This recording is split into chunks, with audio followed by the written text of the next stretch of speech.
Hey ladies, j'espère que vous allez bien. Aujourd'hui dans cette vidéo, on va parler de comment réussir à faire ses lives, mais cette fois-ci avec les détails techniques. Bonjour à tous, mon nom est Miali, je suis coach en mindset et en prise de parole pour les femmes entrepreneurs millennials qui veulent exceller dans la prise de parole en public, que ce soit sur les réseaux sociaux, en public, comme je le disais, ou encore par téléphone pour attirer leur clientèle et des partenariats inspirants dont elles n'osent pas rêver. Et aujourd'hui dans cette vidéo, nous allons parler de la façon de réussir à faire ses lives, mais aussi ses vidéos en règle générale, que ce soit sur YouTube, Instagram ou Facebook. La vidéo précédente qui portait justement sur comment réussir à faire des lives sur Facebook, Instagram et YouTube, porté sur la partie de développement personnel. Donc vous allez voir que l'énergie elle est complètement différente, avec un ton beaucoup plus apaisant, beaucoup plus rassurant pour vous aider à prendre confiance en vous. Mais là l'énergie elle est complètement différente parce que du coup on va parler des tout petits détails qui font vraiment la différence. Avant tout, si ce n'est pas déjà fait, abonnez-vous sur ma chaîne Ladies in Move pour avoir toutes les vidéos directement dans votre boîte mail ainsi que toutes les playlists de mindset, de business et de techniques en termes de prise de parole en public. Abonnez-vous également sur mon compte Instagram pour avoir du contenu inspirant et de motivation.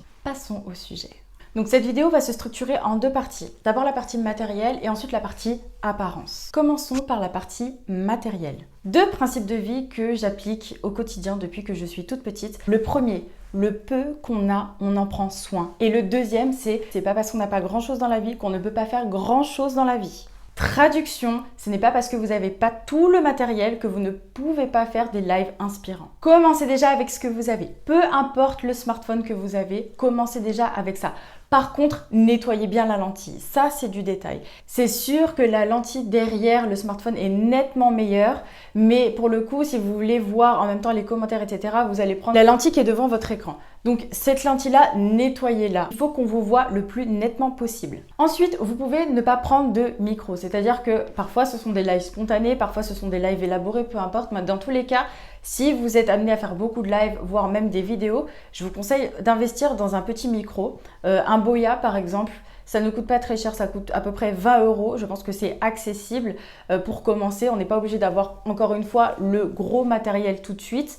C'est pas grave. Là, on fait vraiment avec ce qu'on a, avec le budget qu'on a. On prend un petit micro, c'est suffisant. Vous pouvez même prendre votre kit main libre. Pour la lumière, vous pouvez prendre la lumière du jour, tout simplement. Vous allez devant votre fenêtre et vous mettez votre portable, vous mettez votre smartphone et c'est bon, vous vous exprimez. Sinon, vous pouvez, si vous voulez, et si vous le pouvez, investir dans une ring light. Ça peut tourner entre 20 et 80 €. Pas plus, c'est suffisant pour commencer. Donc, vous n'êtes pas obligé de prendre ça tout de suite. Ça dépend de la vision que vous avez par rapport à vos vidéos, par rapport à vos lives. Mais si vous voulez partager la meilleure expérience, misez sur la lumière et le son au départ. Que ce soit en live ou que ce soit en vidéo. Et pour l'instant, c'est suffisant. Quand vous deviendrez professionnel, on va passer à un autre type d'équipement. Mais pour le moment, on fait avec ce qu'on a. Parfois, juste un smartphone, ça suffit. Vous allez à la lumière du jour. Ou alors, vous mettez votre... Moi, ce que je faisais au début, c'est que je prenais une petite lampe, je la mettais près de mon visage. Et comme ça, je m'assurais qu'avec la lumière du jour et avec la lampe, au moins, on était sûr de voir mon visage et les gens pouvaient voir qui j'étais. Donc ça, au moins, c'était parfait. Ensuite, les filles, votre apparence compte. Que vous vous maquillez ou que vous ne vous maquillez pas, peu importe votre corpulence, que vous soyez mince, que vous soyez ronde, que vous soyez petite, que vous soyez grande, peu importe, vous êtes comme vous êtes. Mais par contre, il y a un truc qui va primer dans tout ça, c'est le soin de la peau. Et ça, j'insiste là-dessus parce que c'est la première chose qu'on voit de vous. Vous devez respirer la santé. Encore une fois, ça ne joue pas sur votre forme de corps, ça ne joue pas sur votre état acnéique du visage. Il est possible aujourd'hui, en 2020, d'avoir des soins appropriés pour votre peau. Ne négligez pas ce petit détail parce que ça joue énormément. Si vous ne voulez pas vous maquiller, c'est entièrement à votre guise. C'est parfait comme ça. Si peut-être que vous n'avez pas envie de vous maquiller, peut-être que vous êtes allergique au maquillage, peu importe. Mais dans tous les cas, prenez soin de votre peau. Nettoyage de peau régulier, gommage une fois par semaine, hydratation, sérum matin et soir. Vous dormez bien et surtout, vous buvez de l'eau. L'hydratation, c'est quand même la base de tout. De même que les ongles, parce que quand vous allez vous exprimer, vous allez le faire avec votre gestuelle qui est propre. D'ailleurs, je vous invite à regarder la vidéo concernant les techniques de base en matière de prise de parole en public parce que j'en parle de la gestuelle. Dans tous les cas, lorsque vous allez vous exprimer, vous allez avoir vos propres manières, vous allez avoir votre branding, mais par contre vos ongles, je veux qu'ils soient au top. Même si vous n'avez pas envie de mettre du vernis, vous pouvez juste en prendre soin en limant, en polissant vos ongles, les rendre brillants. Ça n'empêche pas non plus de mettre une petite base coat. c'est ok pour ça. Et après, vous hydratez vos mains. Parce que ce sont les mains qui sont les plus exposées à l'extérieur, donc les plus agressées. C'est pour ça qu'il faut le plus en prendre soin. Vous pouvez faire des gommages assez régulièrement, au même titre que votre visage et que votre corps. Et faites une hydratation de vos mains. Je vous assure que tous ces détails comptent. En fait, on veut voir que vous êtes en santé. Je sais que parfois on passe par des moments difficiles, mais quand même, l'idée c'est de vous montrer que vous avez une énergie qui est suffisamment bonne pour pouvoir partager des choses. Et la première chose qu'on voit, c'est votre apparence. Sachez que beaucoup de gens ne vous connaissent pas, ils ne savent pas qui vous êtes, ils ne savent pas du tout ce que vous allez offrir, ils ne savent pas ce que vous allez dégager. Donc faites attention à votre apparence. Pour les cheveux, c'est exactement pareil. Vous pouvez avoir les cheveux crépus, vous pouvez avoir des baguettes, vous pouvez avoir les cheveux caucasiens, les cheveux des îles, peu importe. Je ne vous demande pas de vous lisser les cheveux parce que ça n'est pas du tout ce que je compte faire. Par contre, vous soignez vos boucles les filles. Vous soignez vos cheveux. Crème, sérum, soins, masque, gommage du cuir chevelu, tout fonctionne et tout y passe. Chaque détail compte.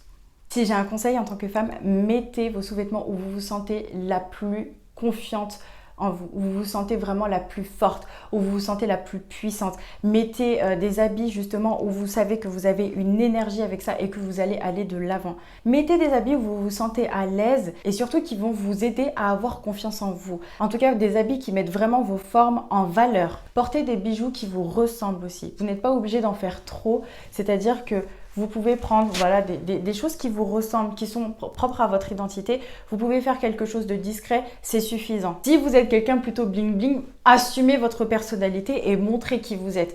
Mettez des couleurs si vous en avez envie.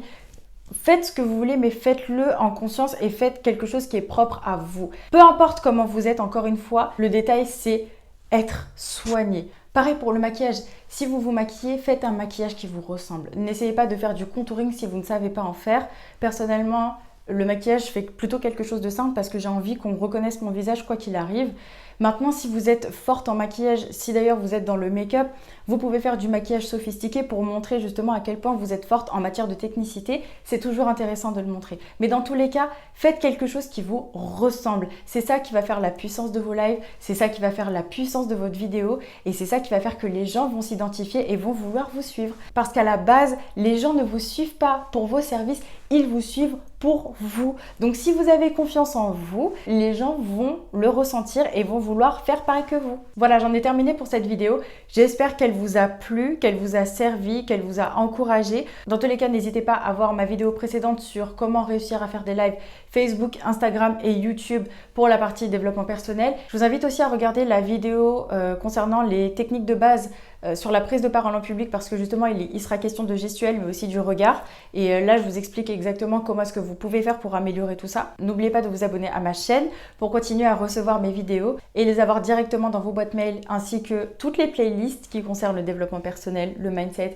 et les techniques de prise de parole en public et je vous retrouve dans une prochaine vidéo. Bye bye.